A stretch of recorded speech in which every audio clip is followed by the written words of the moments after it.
बिस्मिल्लाहिर्रहमानिर्रहीम, अस्सलाम वालेकुम। आप देख रहे हैं फ्री हिट। मैं हूं आसिफ खान और हम बात करेंगे आज उमर अकमल के इशू पर। उमर अकमल का इशू इस वक्त जो बन गया है, उन पर आपको याद होगा कि जो CAS है, court of arbitration for sports in Switzerland, उसमें आखिरी बार उनका सामना हुआ था पाकिस्तान क्रिकेट बोर्ड से और उसके बाद उन पर 42 लाख रुपए का जुर्माना था और उनकी सज़ा कम होकर 1.5 बरस से 1 बरस की हो गई थी, जो कि फरवरी में इस साल ख़त्म हो गई है। क्योंकि उनका केस का अगर बैकग्राउंड पहले चेक करें तो उनके साथ हुआ यह था कि साल भर पहले जब PSL का आगाज़ होने वाला था तो उनको हटा दिया गया था और उन पर यह इल्ज़ाम फिर लगाया कि उनको 2 मरतबा ऑफ़र हुई है और उन्होंने नहीं बताया पाकिस्तान क्रिकेट बोर्ड को, और इस बिना पर उनका केस चला और उन पर 3 बरस की पाबंदी लगी।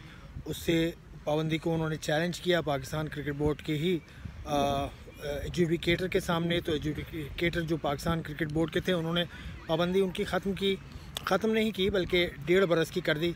और वो 1.5 बरस की पाबंदी को लेकर जब CAS में गए दोनों ही पार्टीज़, पाकिस्तान क्रिकेट बोर्ड और उमर अकमल, तो वो पाबंदी उमर अकमल की 1 बरस की कर दी गई, CAS ने की, और 42 लाख रुपए जुर्माना अदा किया। अब कानून के मुताबिक होता यह है कि पाबंदी ख़त्म हो गई आपकी, लेकिन उसके बाद भी आपको रिहैब में जाना पड़ता है। रिहैबिलिटेशन का एक प्रोसेस है, उससे गुज़रना पड़ता है। उसमें 2 से 3 लेक्चर्स जूनियर खिलाड़ियों को देने होते हैं और कुछ अपनी गलती माननी होती है, बहुत कुछ होता है उसमें।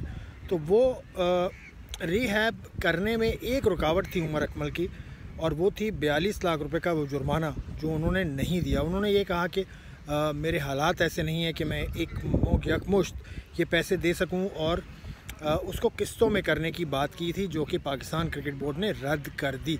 अब रद्द कर दी, आपने क्यों रद्द कर दी? एक तो जो उन्होंने जुर्म किया था, जो पाकिस्तान क्रिकेट बोर्ड की तरफ से उन पर इल्ज़ाम था, वो ये था कि उन्होंने बताया नहीं। अगर नहीं बताया तो उन्होंने भी उस हवाले से, उमर अकमल ने भी एक बात की थी कि उन्होंने जब उनको ऑफ़र हुई थी वो उन्होंने रद्द कर दी थी। उसके बाद वो बताने गए थे पाकिस्तान क्रिकेट बोर्ड के चीफ़ एग्जीक्यूटिव को, पाकिस्तान क्रिकेट बोर्ड के चेयरमैन को, से वो बात करना चाहते थे। उन्होंने रब्ता किया लेकिन उनकी बात हो नहीं सकी, उनका रब्ता नहीं हो सका, तो इस वजह से वो बात कर नहीं सके, वो बता नहीं सके बात। तो और इस तरह से अगर माजी में देखें उमर अकमल के हालात, अगर आप देखें इसी केस के हवाले से, कि अगर उनको कहीं ऑफ़र हुई है कि कनाडा में एक लीग हुई थी, वहाँ वो मौजूद थे, वहाँ उन्हें ऑफ़र हुई थी, उन्होंने फ़ौरन बताया, और वो केस अभी तक ICC के पास है और उसका अभी तक क्या हुआ हमें अभी तक बताया नहीं गया, उसके बारे में क्या इत्तला नहीं है। तो उमर अकमल का ट्रैक रिकॉर्ड भी इस हवाले से अगर देखें तो वो भी क्लीन नज़र आता है।